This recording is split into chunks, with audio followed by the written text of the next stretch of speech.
Hello everyone, welcome to teaching Pathshala and it's me your educator Jyoti. आज के इस video में हम बात करने वाले हैं how to prepare for GATE 2021। ये अभी तक का मोस्ट रिक्वेस्टेड वीडियो है जब से गेट का दैट इज़ योर नोटिफिकेशन निकला है। तो सबसे पहले जो क्वेश्चन आते हैं स्टूडेंट के दिमाग में कि क्या CSIR एंड गेट का प्रिपरेशन एक जैसा होता है? So the answer is no, completely no. ठीक है,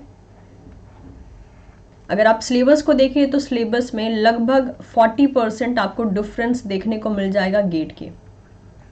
गेट का जो सिलेबस होगा वो लगभग 40% मैं कह रही हूँ, मैक्सिमम इससे ज़्यादा एक्सीड हो सकता है।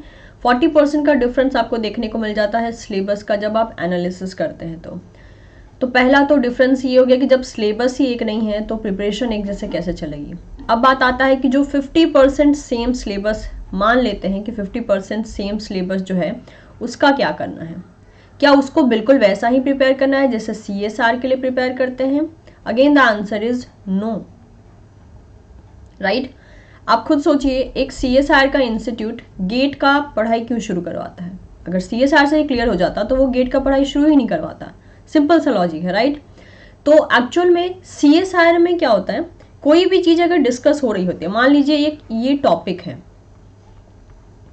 ठीक है, तो अगर इस टॉपिक की लिमिट की बात करें and that is for CSIR, तो इस टॉपिक की लिमिट ऐसे जाती है, थोड़ा सा ये टॉपिक इधर निकल गया, थोड़ा इधर निकल गया, ठीक है। टॉपिक का स्टार्टिंग पॉइंट था ये, और जब इसको पढ़ रहे हो आप तो ये टॉपिक थोड़ा सा इधर निकल गया, इधर निकल गया। यानी सीधी सी बात कहें तो इन डेप्थ में स्टडी करना पड़ता है आपको इन केस ऑफ अ CSIR। लेकिन गेट को अगर इसी टॉपिक को पढ़ाना हो तो गेट में ऐसा नहीं होता। गेट में ये रहा स्टार्टिंग पॉइंट, ठीक है, और ऐसा करके कुछ एंड पॉइंट चला आता है। तो आप खुद देख सकते हैं दोनों में कितना ज़्यादा डिफरेंस होता है। लेकिन ये कैसे पता चलता है कि क्या पढ़ना है, क्या एलिमिनेट करें? क्योंकि पढ़ेंगे तो बहुत ज़्यादा डिटेल में जाएंगे। तो किसी भी टॉपिक को आप पढ़ रहे हो, एक्सेस डिटेल में नहीं जाना है, टू द पॉइंट पढ़ना है, जितने उस टॉपिक की रिक्वायरमेंट है। और इन डेप्थ जो नॉलेज होता है वो अगर आप लेते भी हो तो आप गलत डायरेक्शन में मूव कर रहे होते हो। तो गेट के प्रिपरेशन का सबसे प्लस पॉइंट यही होता है कि आपको बहुत ज़्यादा स्पेसिफिक रहना पड़ता है।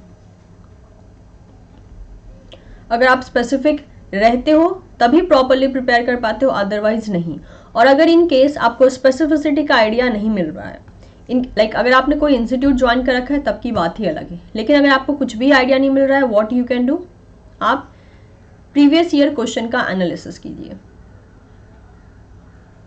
ठीक है। प्रीवियस ईयर क्वेश्चन का जब आप एनालिसिस करेंगे आपको खुद ही समझ में आ जाएगा कि यस कितनी स्पेसिफिसिटी मेंटेन रखनी है। जैसे कि फॉर एग्जांपल अगर मैं प्लांट की बात करूं, एक बहुत बड़ा सेक्शन होता है बॉटनी का, that is in GATE XL. तो बॉटनी में जब हम वाटर, फूड एंड न्यूट्रिएंट के ट्रांसपोर्ट के बारे में पढ़ते हैं, सारे पाथवे को बहुत ही डिटेल बेसिस पे हम स्टडी करते हैं। लेकिन अगर हम गेट के बॉटनी की बात करें तो हम ये पढ़ते हैं कि एपोप्लास्ट ट्रांसपोर्ट कहाँ होता है, सिम्प्लास्ट कहाँ होता है, फूड ट्रांसपोर्ट में कौन सा पाथवे इन्वॉल्व है, न्यूट्रिएंट ट्रांसपोर्ट में कौन सा पाथवे इन्वॉल्व है, ठीक है। कौन सा इन्वॉल्व है, कैसे इन्वॉल्व है, कौन सा यानी व्हाट, ठीक है, एंड हाउ। लेकिन इस हाउ का भी जो रिजल्ट हमें मिलता है, दैट इज क्या इन्वॉल्व है, कैसे इन्वॉल्व है, इस कैसे का जो हमें आंसर मिलता है वो बहुत स्पेसिफिक मिलना चाहिए। यानी ये जब आप हाउ को पढ़ते हो तब इन डेप्थ स्टडी नहीं करनी है। एक नॉर्मल होता है कि यस इस तरीके से होता है। इन डेप्थ में अगर आप जाओगे तो ये कुछ ऐसा नहीं है कि आपको बहुत हजम नहीं होगा या फिर आपको नुकसान करेगा, बट यस ये आपका टाइम खाएगा। तो ऑब्वियसली कैसी भी स्टडी कीजिए वो आपको किसी भी एंगल से हार्मफुल तो होती नहीं है। It's only depend upon the time.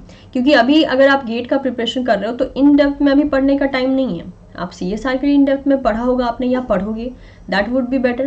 लेकिन अभी टाइम है स्पेसिफिक बेसिस पे पढ़ने के लिए। तो कोई भी आप यूनिट टारगेट कर रहे हो, आई मीन टू से कोई भी आप कॉम्बिनेशन ले रहे हो, it may be botany, it may be zoology, it may be और दैट इज बायोकेमिस्ट्री, माइक्रोबायोलॉजी, सबको बहुत ज़्यादा स्पेसिफिक बेसिस पे पढ़ना है। जैसे कि अगर जूलॉजी की बात करूँ मैं उन्हीं सब्जेक्ट्स की मेनली बात करूँ जिन सब्जेक्ट्स को मैं अभी फिलहाल में जहाँ पे मैं अभी गेट के लिए पढ़ा रही हूँ, वहाँ पे जिन सब्जेक्ट्स को मैं मेजर तरीके से फोकस करूँ उसी का एग्जाम्पल लेके मैं आपको बता रही हूँ।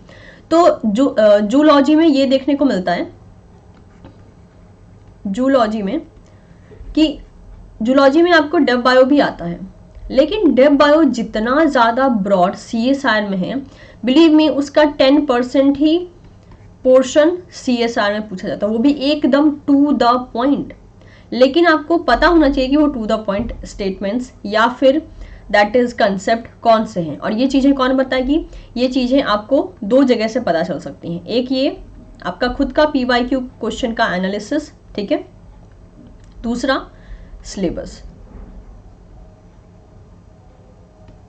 फाइन, तो PYQ का एनालिसिस कीजिए, सिलेबस देखिए। यही चीज़ें ऐसी होती हैं जो आपको एक प्रॉपर ढंग से एनालाइज करवा सकती हैं कि यस कौन सा टॉपिक का लिमिट कितना है। क्योंकि अगर आप लिमिट भूल गए, पढ़ने को तो पढ़ लोगे, कुछ प्रॉब्लम नहीं है, लेकिन आपका टाइम एक्सेस लॉस हो जाएगा।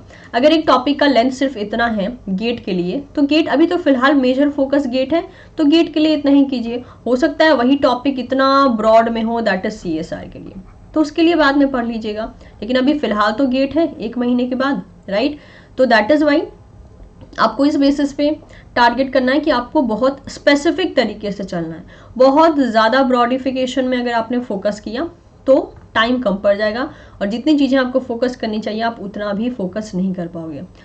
तो जितना भी टॉपिक है आपके पास, जो भी सिलेबस में मेंशन है, जो भी कॉम्बिनेशन आप पिक कर रहे हो, देखो कि वो क्या है और वो क्यों है, ठीक है। आई मीन टू से वो कैसे है एंड क्यों है, ठीक है। What, how and why.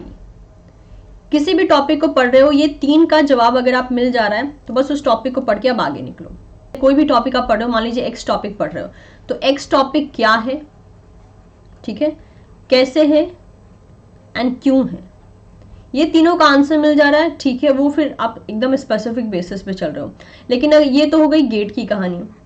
लेकिन CSR क्या करता है, क्या है, ठीक है, उसका रिलेशन भी ढूंढता है, वो कैसे है, कैसे का भी रिलेशन यानी किसी और से कनेक्ट करके भी ढूंढता है, क्यों है इसका भी किसी और से कनेक्शन करके चीज़ें ढूंढी जाती हैं।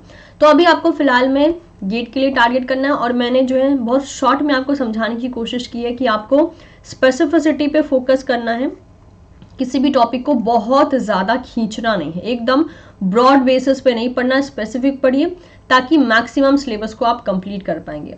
और अगर आपका मेमोरी पावर अच्छा है और अगर आपको कॉन्फिडेंस है, तो कोई भी 2 सिलेक्शन के साथ आप मूव कर सकते हैं in case of a GATE Excel.